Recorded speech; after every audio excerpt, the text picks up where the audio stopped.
وإخوانكم وأزواجكم وعشيرتكم.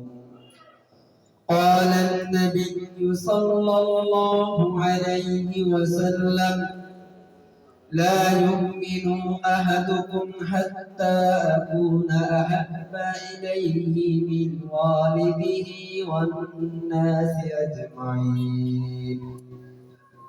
صدق الله العظيم.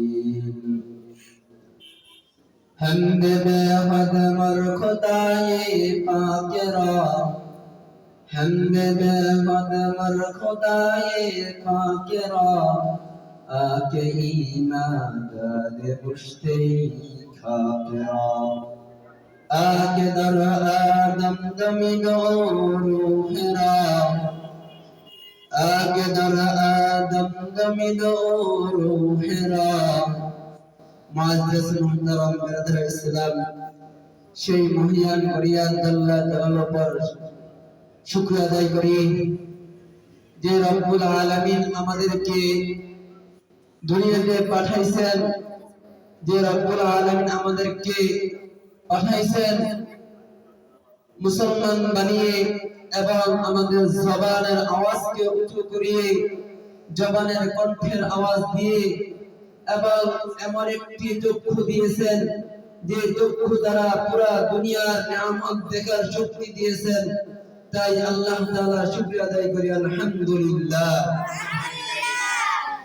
আল্লাহ রাব্বুল আলামিন কোরআনের মধ্যে বলেন: কুল ইন কানা আবাউকুম ওয়া আবনাউকুম ওয়া ইখওয়ানুকুম ওয়া আজওয়াজুকুম ওয়া আশীরাতুকুম, তোমাদের নিকট যদি আল্লাহ ও তার রাসূল এবং আল্লাহর পথে জিহাদ করা, ভাই ও ইত্যাদি সমস্ত ধন সম্পদ, বাসস্থান যা নিয়ে তোমরা ময়দানের মধ্যে চলে যাইবা, তবে অপেক্ষা করো আল্লাহর নির্দেশ আসা পর্যন্ত। আল্লাহর নির্দেশ আসা পর্যন্ত তোমরা সমস্ত কিছুর উত্তম আল্লাহ এবং রাসূল, তোমার সন্তান, তোমার স্ত্রী, তোমার ধন সম্পদ, বাসস্থান সব কিছু থেকে উত্তম হলো আল্লাহ এবং তার রাসূল। নবী করিম সাল্লাল্লাহু আলাইহি সাল্লাম সাহাবায়ে কেরামদেরকে নসিহত করে বলছেন: লা ইউমিনু আহাদুকুম হাত্তা আকুনা আহাব্বা ইলাইহি মিন ওয়ালিদিহি ওয়ালাদিহি ওয়ান নাস আজমাইন। নবী করিম সাল্লাল্লাহু আলাইহি সাল্লাম বলছেন, তোমাদের মধ্যে কেউ পরিপূর্ণভাবে মুমিন হতে পারবে না যতক্ষণ পর্যন্ত তার সন্তান এবং সমস্ত কিছু, স্ত্রী, মা, ভাই বোনদের থেকে, সম্পত্তি থেকে আমাকে ভালো না বাসবে, আমাকে প্রিয় না করবে।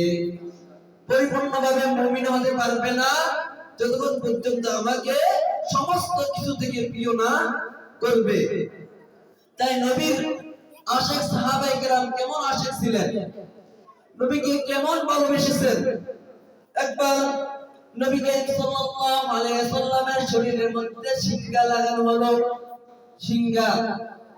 শিঙ্গা লাগানো কারণটা হলো রক্ত, বেজান মুক্ত রক্ত আছে, সেই রক্তটাকে ফেলে দেওয়া। নবী করিম সাল্লাল্লাহু আলাইহি সাল্লামের শরীরের মধ্যে শিঙ্গা লাগানো হলো।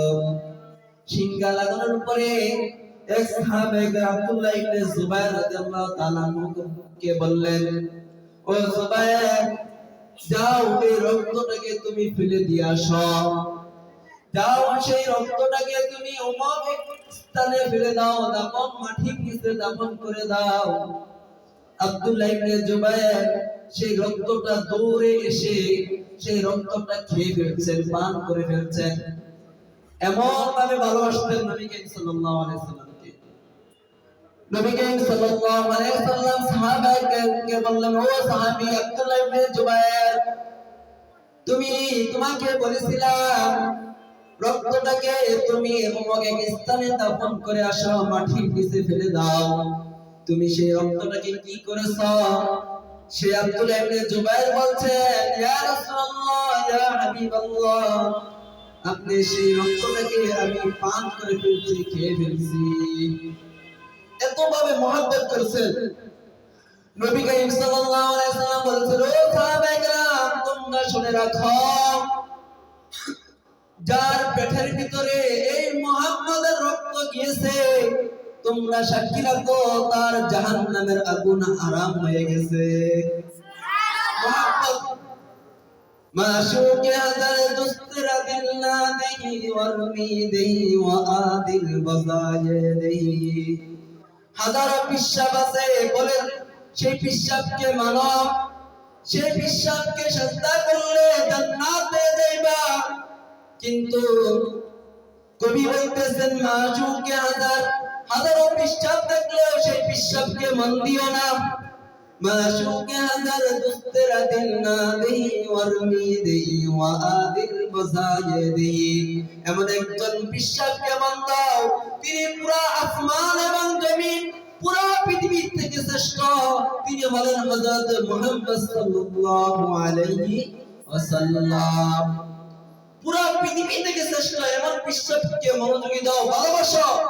আজকে আমাদের পিশাবরা হলো দুনিয়া পিশাব। টাকা কিভাবে আসবে, কোন পিশাবের দরবারে গরু ছাগল আসবে, কোন পিশাবের দরবারে মানুষ যাবে, এই নিয়ে চিন্তা। অনেক পিশাব বলতেছে, আরে অমুক বাবার দরবারে যদি মুরিদ হওয়া যায় তাহলে জান্নাত এভাবে কায়েম হয়ে যায়। আউযুবিল্লাহ। নামাজ রোজা লাগে না। আজকে আল্লাহ তাআলা আমাদেরকে ওই সমস্ত বেদাতি পিশাব থেকে বিরত রাখুন। হযরত উবাইদা ইবনে রাদিয়াল্লাহু তাআলা আনহু একবার উহুদের ময়দানে এমন একটি কঠিন অবস্থা, উহুদের ময়দানে নবী করিম সাল্লাল্লাহু আলাইহি ওয়াসাল্লামের গাল মোবারক দিয়ে লোহার মুকুট গালের মধ্যে প্রবেশ করেছে। আবু বকর রাদিয়াল্লাহু তাআলা দৌড়ে গেছেন সেই গালের মুকুটকে, সেই লোহাকে খোলার জন্য। হযরত উবাইদা দৌড়ে গেছেন, যে বলতেছেন, আবু বকর, এই কাজটা আমাকে করতে দাও। তখন উবাইদা দৌড়ে যে নবী করিম সাল্লাল্লাহু আলাইহি ওয়াসাল্লাম একটি কড়া টান দিলেন।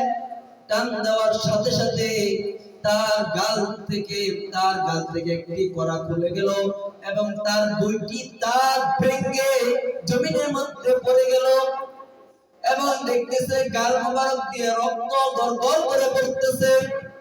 সে উবাইদা চোখের পানি ফলাইয়া নবী করিম সাল্লাল্লাহু আলাইহি ওয়াসাল্লাম রক্ত জমিনের মধ্যে পড়তে দেয় নাই।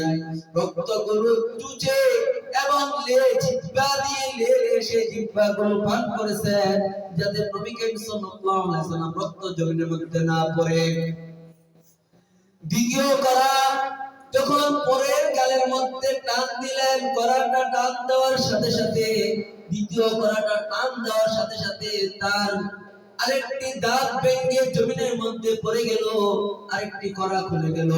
তারপর দেখতেছে রক্তগুলো জমিনের মধ্যে পড়ে যাইতেছে। সেই উবাইদা সেই রক্তগুলো চুষে এবং জিহ্বা দিয়ে সেই রক্তগুলো খেয়ে ফেললেন। নবী করিম সাল্লাল্লাহু আলাইহি ওয়াসাল্লাম চিৎকার করে বললেন, ও উহুদের ময়দানে সাহাবায়ে কেরাম, শুনে রাখো, যার পেটের ভিতরে আমার রক্ত গিয়েছে, তোমরা সাক্ষী রাখো তার জন্য জাহান্নামের আগুন হারাম হয়ে গেছে। তাই নবীকে এমন ভালোবাসতেন,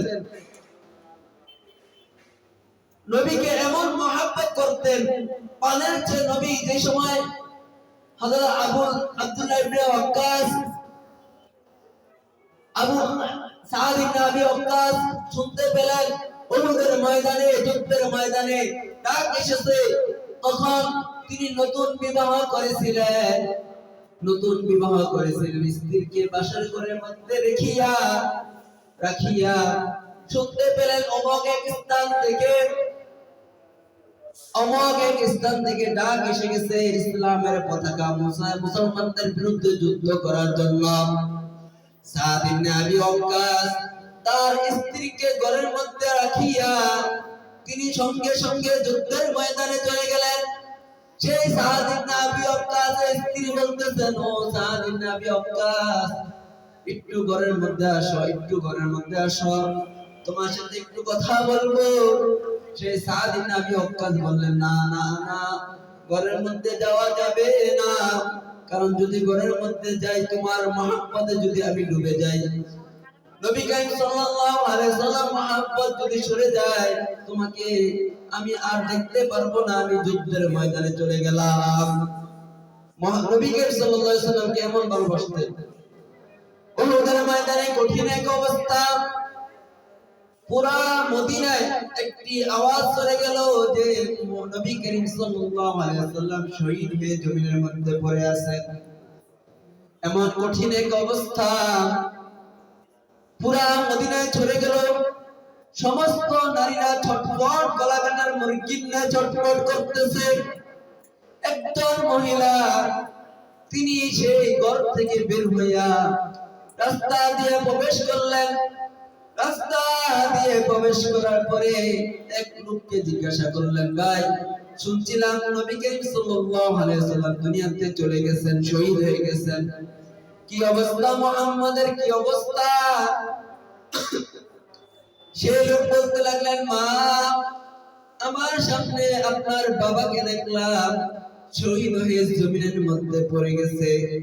সেই মহিলা বলতেছেন, আমি শহীদের মেয়ে হলা, কোনো অসুবিধা নাই, আমার মুহাম্মদ, আমার প্রিয় নবীর কি অবস্থা? তখন তিনি সেখান থেকে দৌড় দিয়ে আরেকজন লোকের সাথে সাক্ষাৎ হলো। সাক্ষাৎ হওয়ার পরে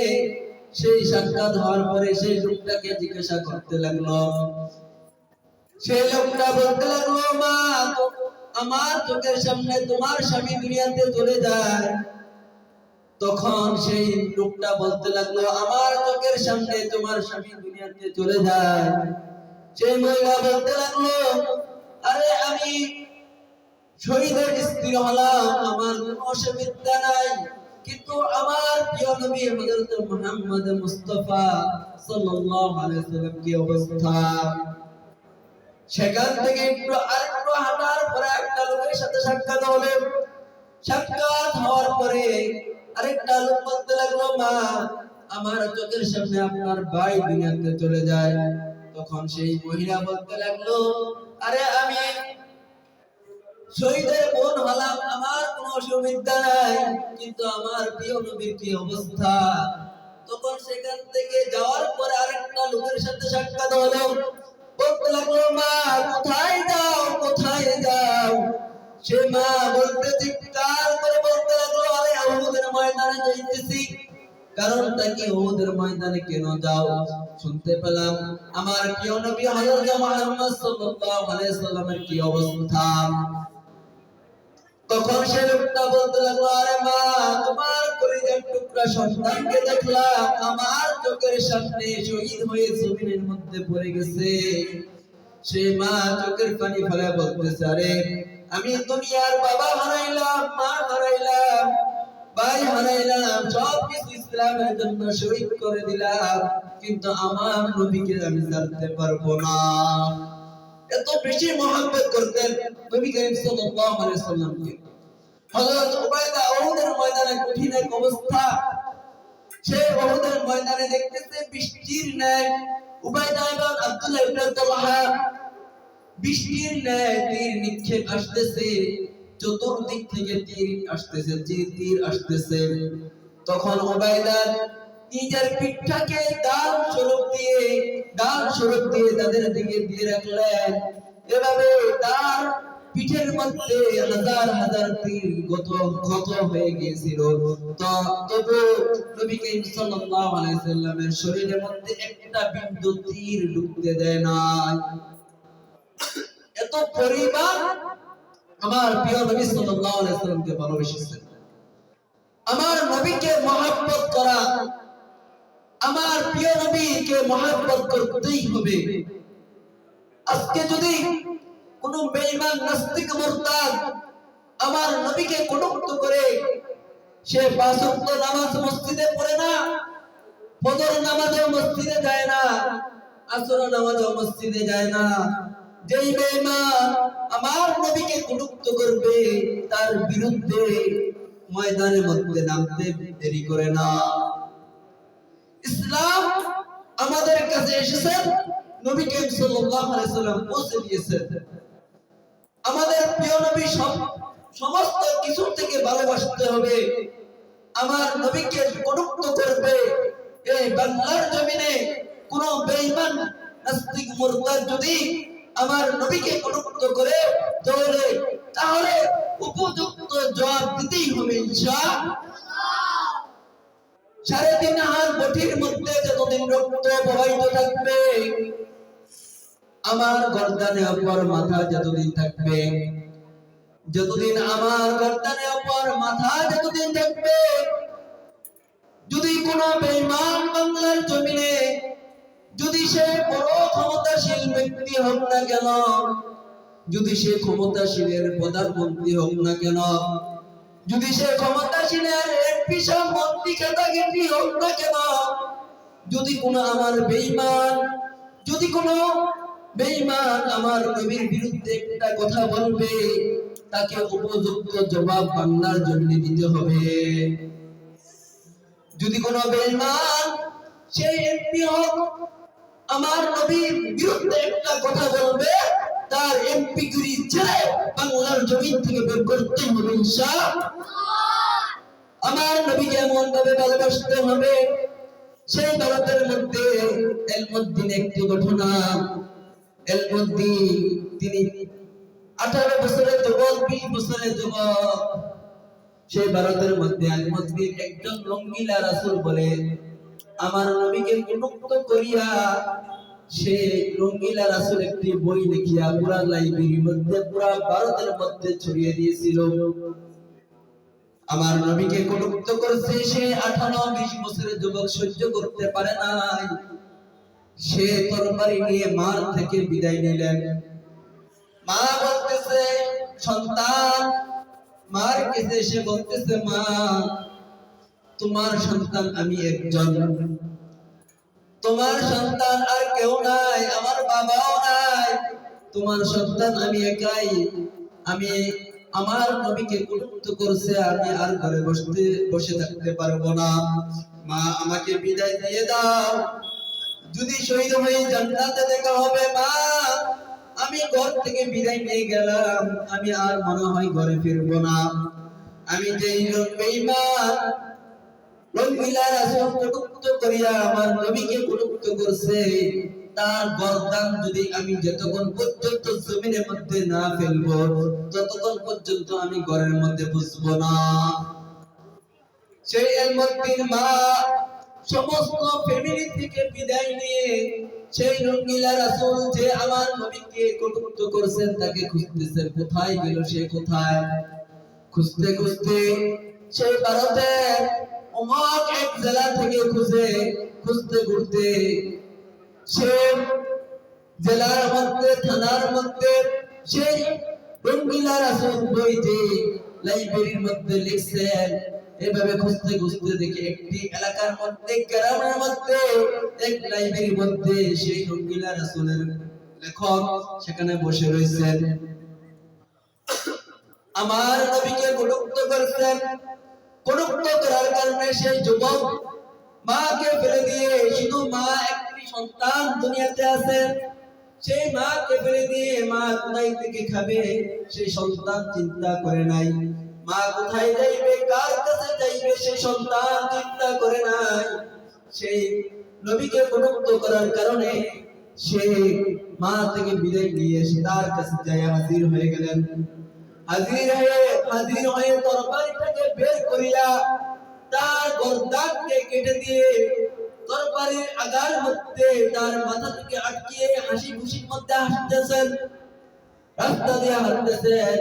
লোকেরা অবাক হয়ে গেলেন, এমন একটি যুবক কোথায় থেকে আসলো, এমন একটি যুবক কোথায় থেকে আসলো যে নবীকে কটূক্ত করার কারণে তাকে হত্যা করিয়া দৌড় দেয় নাই, তরবারির মধ্যে মাথাটাকে আটকিয়ে পুরা রাস্তার মধ্যে হাঁটতেছেন। পুলিশ এসে গ্রেফতার করে তাকে থানার মধ্যে নিয়ে গেল। গ্রেফতার করিয়া থানার মধ্যে নিয়ে গেল। সেই ভারতের মধ্যে ওলামায়ে কেরাম হুজুররা তার সাহস থেকে প্রশংসা করতে শুরু করে দিল। তার সাহস থেকে প্রশংসা করতে লাগলো। এবং আদালতের মধ্যে, থানার মধ্যে যে, জেলের মধ্যে যে হুজুররা বলতে লাগলো, এর মধ্যে তুমি একজন সেনাপ্রধান, সাহসী ব্যক্তি লোক, আমাদের জমাতে দরকার আছে। তোমাকে যে সময় আদালতের মধ্যে প্রশ্ন করা হবে, এই আলমুদ্দিন তুমি কিভাবে তাকে হত্যা করেছো, তখন তুমি বলবা আমরা না জেনে হত্যা করে ফেলছি, আমি বুঝি নাই, তখন আমার মাথা ঠিক ছিল না। তখন আলমুদ্দিন বলতেছে, না না না, আমি মিথ্যা কথা বলতে পারবো না। আমাকে যখন বলবে আলমুদ্দিন তুমি কিভাবে হত্যা করেছো, তখন আমি বলবো আমি সুস্থ জ্ঞানে, সুস্থ বিবেকে আমি তাকে হত্যা করেছি, কারণ আমার নবীকে কেন কটূক্তি করেছে। সেই আলমুদ্দিনকে আদালতের মধ্যে ওঠানো হলো। সেই আলমুদ্দিনকে আদালতের মধ্যে ওঠানো হলো। জজ প্রধান তাকে প্রশ্ন করলো, আলমুদ্দিন তুমি তাকে কেন হত্যা করেছো, কিভাবে হত্যা করেছো? সে আলমুদ্দিন বলতে লাগলো, আমি তাকে সুস্থ জ্ঞানে, সুস্থ বিবেকে হত্যা করেছি, কারণ আমার নবীকে কটূক্তি, রঙ্গিলা রাসূল বলিয়া কটূক্তি করার কারণে আমি তাকে হত্যা করেছি। হত্যা করে আমি জমিনের মধ্যে ফেলে দিয়েছি, আমার নবীকে কেন কটূক্তি করছে? তারপর আদালতের জজ তার রায় ঘোষণা করলো, আলমুদ্দিনের ফাঁসি হয়ে যাবে, আলমুদ্দিনের ফাঁসি হয়ে যাবে। সেখানে তিনি মুস্কিয়া হাসতেছে, দাঁত খিলখিল করে হাসতেছে। সেখানে আদালতের জজ এবং উকিল সমস্ত লোকেরা, হুজুররা সমস্ত লোকেরা প্রশ্ন করলো, ও আলমুদ্দিন তুমি কেন হাসতেছো, তুমি কেন হাসতেছো? তখন সেই আলমুদ্দিন চিৎকার করে বলতে লাগলো, আরে শুনেন, আমি কালকে রাতে যখন চক্ষু বন্ধ করিয়া একটু ঘুমিয়েছিলাম, ঘুমানোর মধ্যে স্বপ্নের মধ্যে দেখি আমার নবী, প্রিয় নবী হযরত মুহাম্মদ সাল্লাল্লাহু আলাইহি ওয়াসাল্লাম ফুলের মালা নিয়ে দাঁড়িয়ে আছে আর বলতেছে, আলমুদ্দিন চলে আসো, আমার কাছে চলে আসো, তুই আমাকে এত মহব্বত করেছিলা, আমার মহব্বত করার কারণে তুমি আজ দুনিয়ার ফাঁসির মধ্যে ঝুলতেছ, মা ছেড়ে দিয়েছো, আত্মীয় স্বজন ছেড়ে দিয়েছো, আমাকে এত মহব্বত করেছিলাম, চলে আসো আমার কোলে, চলে আসো। এই কারণে আমি ছটফট করতেছি, আমার কখন ফাঁসি হবে। নবী করিম সাল্লাল্লাহু আলাইহি ওয়াসাল্লামের এর বেশি মহব্বত করতে হবে, এর থেকে বেশি ভালোবাসতে হবে। যদি কোনো বেঈমান, নাস্তিক, মুরতাদ আমার নবীকে কটূক্তি করবে, আমার নবীকে কোনো কটূক্তি করিয়ে একটা কোনো শব্দ করবে, যদি আমার স্ত্রীকে বিধবা করতে হবে, মাকে ঘর থেকে বের হইয়া সন্তানকে ঠিক করিয়া আমার মুহাম্মাদের জন্য জীবন দিতে হবে। ইসলাম আমাদের সামনে এভাবে এসেছে। সাদ ইবনে আবি ওয়াক্কাস রাদিয়াল্লাহু তাআলা আনহু, তিনি ইসলাম, নবী করিম সাল্লাল্লাহু আলাইহি ওয়াসাল্লাম সেনাবাহিনী পাঠিয়ে দিলেন, ও সাদ ইবনে আবি ওয়াক্কাস, যাও আফ্রিকার আশপাশে এলাকার মধ্যে ইসলামকে পৌঁছে দাও। যখন সাদ ইবনে আবি ওয়াক্কাস মক্কা থেকে কিছু লোক নিয়ে আফ্রিকার জঙ্গলের মধ্যে চলে যাবেন, দেখতেছেন অনেকগুলো নদী, সেই ঘোড়াকে এবং সেই ঘোড়ার মধ্যে বাহন করিয়া একটি ঘোড়াও পিছপা হয় নাই, একটি সাহাবায়ে কেরামও পিছপা হয় নাই। ইসলাম আফ্রিকার জঙ্গলের মধ্যে পৌঁছাইতে হবে। সেখানে গেলেন, সেখানে যাওয়ার পরে কাফের বাদশারা বুঝতে পারলেন যে ইসলাম তো প্রচার করতে এসেছেন, তখন সেই কাফের বাদশারা বললেন, যারা এসেছেন তাদেরকে আফ্রিকার জঙ্গলের মধ্যে থাকতে দাও, 300 জানোয়াররা খেয়ে ফেলবে। তখন সাহাবায়ে কেরাম বুঝে ফেললেন, আরে তাদেরকে তো ভিতরে ঢুকতে দেয় না, এলাকার মধ্যে ঢুকতে দেয় না, জঙ্গলের মধ্যে ফেলে দিয়েছেন, জঙ্গলের মধ্যে রেখে দিয়েছেন। সাদ ইবনে আবি ওয়াক্কাস তিনি একটি মসনদ বানাইতে বললেন, ও সাহাবায়ে কেরাম একটি মসনদ বানাও, আমি সেখানে দাঁড়িয়ে একটি স্লোগান দেব। তখন সাদ ইবনে আবি ওয়াক্কাস সাহাবায়ে কেরামরা একটি মসনদ বানালেন। মসনদ বানানোর পরে সেখানে দাঁড়িয়ে জঙ্গলের সমস্ত বাঘ সিংহের দিকে আঙ্গুল ইশারা করে বলতে লাগলেন, ও জঙ্গলের হিংস্র জানোয়াররা, ও জঙ্গলের বাঘ ভাল্লুকেরা, তোমরা শুনে রাখো, আমার প্রিয় নবী এখানে ইসলামকে প্রচার করার জন্য, ইসলামকে মানুষের কাছে পৌঁছানোর জন্য পাঠাইছেন। তোমরা সেখান থেকে চলে যাও, যদি আমার কথা যদি অমান্য করো তাহলে আমার তরবারি দিয়ে তোমাদেরকে দুই টুকরা করে ফেলবো। এই কথা বলার সাথে সাথে সমস্ত সাপ এক কাতারে, বাঘ ভাল্লুকেরা তার বাচ্চাদেরকে মুখের মধ্যে নিয়ে এক কাতারে, এইভাবে সমস্ত জঙ্গলে বাঘ ভাল্লুকেরা খালি হয়ে গেলেন। মুহূর্তের মধ্যে জঙ্গলকে খালি করে দিলেন ইসলামকে প্রচার করার জন্য। আমরা এমন একটি ইসলাম গ্রহণ করেছি, এমন একটি সত্যবাদী ইসলাম গ্রহণ করেছি, এমন একটি শান্তি ধর্ম ইসলাম গ্রহণ করেছি, যে নবী করিম সাল্লাল্লাহু আলাইহি ওয়াসাল্লাম ইসলামের জন্য 63 বছর জমির মধ্যে রক্ত দিয়েছিলেন। সেই ইসলাম আমাদের কাছে এসেছে, কিয়ামত পর্যন্ত থাকবে, রাষ্ট্রীয় ধর্ম ইসলাম থাকবে। কোন বেঈমান, কোন সরকার যদি ইসলামকে রাষ্ট্রীয় ধর্ম থেকে সরাইতে চেষ্টা করে, কিয়ামত পর্যন্ত পারবে না। কারণ ইসলামের প্রেমিকেরা, নবীর প্রেমিকেরা এমন ভাবে আন্দোলন করবে, তারা ইসলামকে রাষ্ট্রীয় ধর্মে রাখতে বাধ্য করবে। আল্লাহ তাআলা আমাদেরকে প্রিয় নবী হযরত মুহাম্মদ সাল্লাল্লাহু আলাইহি ওয়াসাল্লামকে বেশি বেশি মহব্বত ভালোবাসার তৌফিক দান করুন। যে নবী পুরা আসমান জমিনকে সৃষ্টি না করলে, পুরা আসমান জমিনকে নবী করিম সাল্লাল্লাহু আলাইহি ওয়াসাল্লামকে সৃষ্টি না করলে পুরা আসমান জমিনকে সৃষ্টি করা হতো না, পুরা পৃথিবীকে সৃষ্টি করা হতো না। তাই নবীকে বেশি বেশি মহব্বত করতে হবে। আমাদের নবীকে এমন ভাবে মহব্বত করতে হবে যে মহব্বত করার পরে একজন বেঈমান পিশাচকে মহব্বত করা যাবে না, মহব্বত করা যাবে, পিশাচকে মহব্বত করা যাবে, কিন্তু আমার নবীর থেকে শ্রেষ্ঠ মহব্বত করা যাবে। আমার নবীকে সর্বপ্রথম মহব্বত করতে হবে, আমার নবী সর্বপ্রথম, তারপর পিশাচের মহব্বত করতে হবে। আজ আমাদের বাংলার জমিনে এমন একটি অবস্থা, যা পিশাচকে মহব্বত করে, উস্তাদকে মহব্বত করেন, মুরব্বিদেরকে মহব্বত করেন, কিন্তু আমার নবীর থেকে বেশি মহব্বত করে ফেলেন। আজ আমার একটি রাষ্ট্রীয় অবস্থা, এমপি মন্ত্রী এবং ক্ষমতাশীল প্রধানকে মহব্বত করেন আমার নবীর থেকে বেশি। আমার নবীকে গালি দেয় এমন এমপি আছে, আমার নবীকে গালি দেয় এমন মন্ত্রী আছে, আমার নবীকে গালি দেয় এমন নেতা খেতা আছে, কিন্তু নেতাকে ছাড়তে রাজি না, তবু আমার নবীকে গালি দিবে, তবু এটা আপনারা রাজি। তাই আমার নবীকে সর্ববেশি মহব্বত করতে হবে। সন্তান, মা, স্ত্রীর সমস্ত কিছু থেকে আমার নবীকে মহব্বত করব ইনশাআল্লাহ। আল্লাহ তাআলা সবাইকে আমার নবীকে মহব্বত করার তৌফিক দান করুন। আমা তাওফীক ইল্লা বিল্লাহ।